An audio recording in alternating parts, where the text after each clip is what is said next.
سوال: میں نے ایک دوشیزہ کو لالچ دیا کہ پھر اس کے ساتھ خلاف اخلاق تعلقات قائم رکھے۔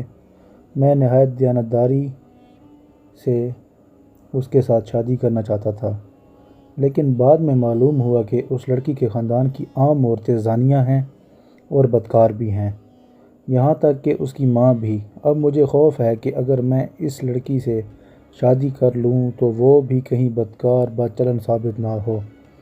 ترجمان القرآن کے ذریعے مطالعہ کیجیے کہ مجھے کیا کرنا چاہیے۔ جواب: یہ ایک گمنام خط ہے جو ہمیں حال ہی میں موصول ہوا ہے۔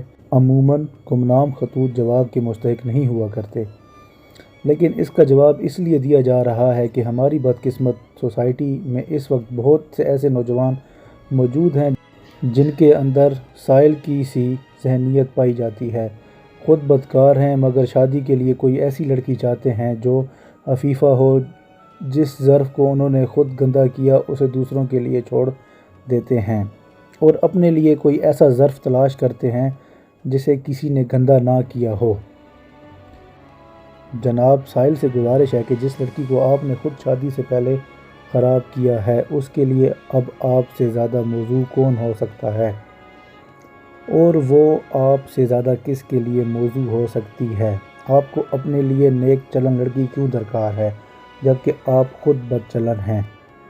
جب اس لڑکی نے شادی سے پہلے اپنے جسم کو آپ کے حوالے کیا تھا، کیا اسی وقت آپ کو یہ معلوم نہ ہو گیا تھا کہ وہ بد چلن ہے؟ پھر آپ کو اب یہ اندیشہ کیوں لاحق ہوا کہ آگے چل کر وہ کہیں بد چلن ثابت نہ ہو؟ کیا آپ کا مطلب یہ ہے کہ آپ سے ملوث ہونا تو نیک چلنی ہے اور بد چلنی صرف دوسروں سے ملوث ہونے کا نام ہے؟ پھر اس کے خاندان کی عورتوں پر آپ کا اعتراض بھی عجیب ہے۔ وہ خواتین کرام جیسی کچھ بھی ہیں اسی لیے کہ آپ جیسے معزز اصحاب سے ان کو سابقہ پیش آتا رہا ہے۔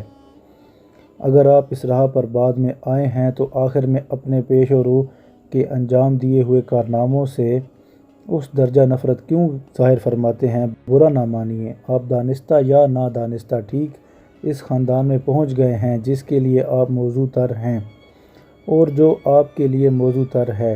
کسی دوسرے پاکیزہ خاندان کو خراب کرنے کے بجائے بہتر یہی ہے کہ آپ اسی خاندان میں ٹھہر جائیں جس کو آپ جیسے لوگ خراب کر چکے ہیں اور جسے خراب کرنے میں آپ کا بھی حصہ شامل ہے۔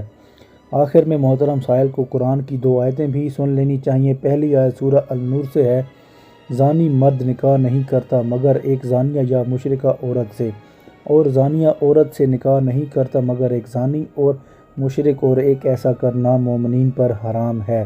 اس آیت میں نکاح نہیں کرتا سے مطلب یہ ہے کہ زانی مرد اس لائق نہیں کہ اس کا نکاح زانیہ یا مشرکہ کے سوا کسی اور سے ہو، اور زانیہ عورت کے لیے اگر کوئی شخص موزوں ہے تو زانی یا مشرک مرد نہ کہ مومن صالح۔ دوسری آیت یہ ہے سورہ النور کی آیت نمبر 26: بدکار عورتیں بدکار مردوں کے لیے ہیں اور بدکار مرد بدکار عورتوں کے لیے ہیں۔ پاکیزہ عورتیں پاکیزہ مردوں کے لیے ہیں اور پاکیزہ مرد پاکیزہ عورتوں کے لیے ہیں۔ یہ جو آپ سے میں نے سوال اور جواب ڈسکس کیا ہے، یہ جناب مولانا ابو اعلیٰ مودودی کی کتاب رسائل و مسائل صفحہ 543 542 سے لیا گیا ہے۔